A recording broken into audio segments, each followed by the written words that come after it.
All right, let's talk about Revelation chapter 4. Have you ever read it and just felt completely lost in all the wild imagery?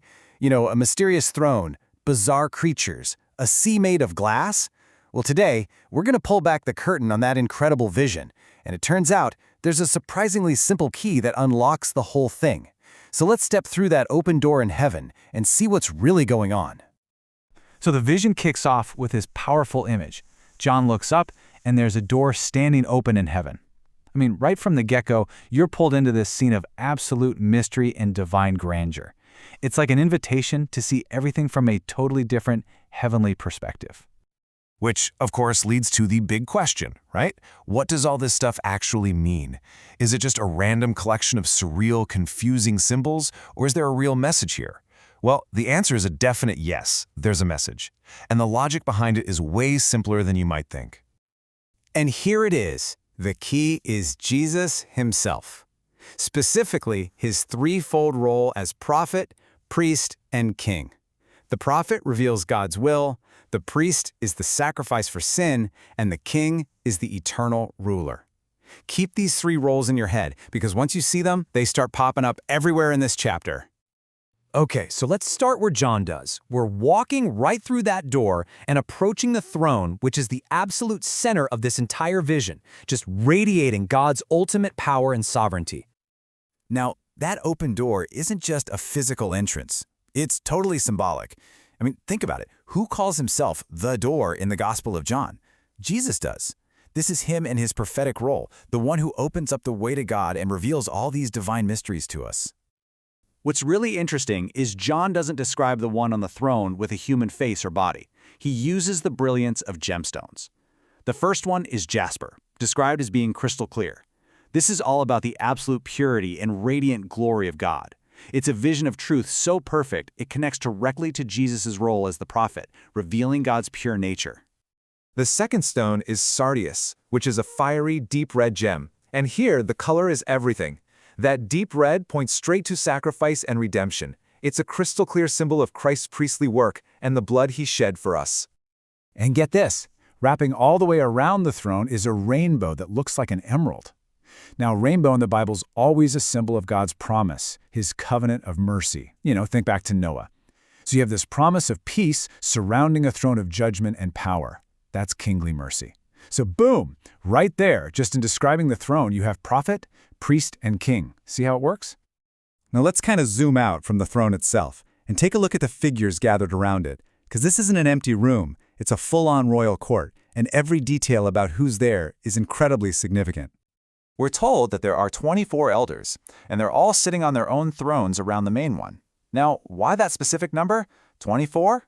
Like everything in this book, it's not random. It's deeply symbolic of God's people. It breaks down really simply. It's 12 plus 12. The first 12 represents the 12 tribes of Israel. That's God's people from the Old Covenant. And the other 12? That's the 12 apostles of the church, the foundation for God's people in the New Covenant. So you put them together, and you get 24. It's this beautiful picture of the complete, unified family of God from all of history, all gathered together. And even what they're wearing is symbolic. They have on white robes, which is a classic symbol for purity and the righteousness that's given by Christ. That's a priestly idea. And they're wearing golden crowns, which represents the authority they have to reign with him. They're a kingdom of priests, sharing in both Jesus' kingly and priestly roles. Okay, now we're getting to some of the most dynamic and, frankly, strangest parts of the vision. These powerful forces of nature and some very mysterious creatures right at the heart of the scene. So flashing out from the throne itself, you have lightning and thunder. This imagery is supposed to take you right back to Mount Sinai, where God revealed his law. It screams awesome power and authority. This is the raw, prophetic voice of God declaring his power, and it's a message that's just impossible to ignore. And then, right in front of the throne, there's this sea of glass, as clear as crystal. Now, usually in the Bible, the sea represents chaos, turmoil, judgment, all that messy stuff. But here in heaven, that chaotic sea has been totally transformed. It's solid, it's calm, it's perfectly clear. This is a powerful picture of chaos being completely conquered and replaced by perfect peace in God's presence. And now, for maybe the weirdest part of the vision. At the very center of it all, right around the throne, are these 4 living creatures. They're covered with eyes, symbolizing this constant awareness and perception, and their entire existence just seems to be focused on worship. So what in the world do they represent? Well, this interpretation is so rich. Each creature connects to a different facet of Jesus himself, just like the four Gospels do. The lion represents his kingship and authority, which is a huge theme in the Gospel of Matthew. The ox, an animal of service and sacrifice, points to his priestly role, like in Mark. The face of a man highlights his perfect humanity and his role as the ultimate prophet, which Luke really emphasizes. And the soaring eagle represents his soaring divinity, a central theme of the Gospel of John. So together, they paint this complete, multifaceted portrait of who Jesus is. So all of these symbols we've seen, the throne, the elders, the creatures, they're not just static decorations in a room.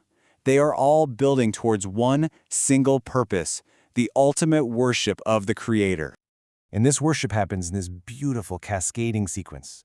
First, the four creatures, the ones closest to the throne, they kick it all off, crying out, "Holy, holy, holy." In response, the 24 elders, who represent all of humanity, they fall down in complete submission. Then they cast their crowns, their own symbols of authority and achievement, right before the throne. And finally, they all declare why God is worthy of all this adoration. And their declaration gets to the absolute heart of the whole matter. You are worthy because you created all things. That's it. That's the bedrock reason for everything we've just seen.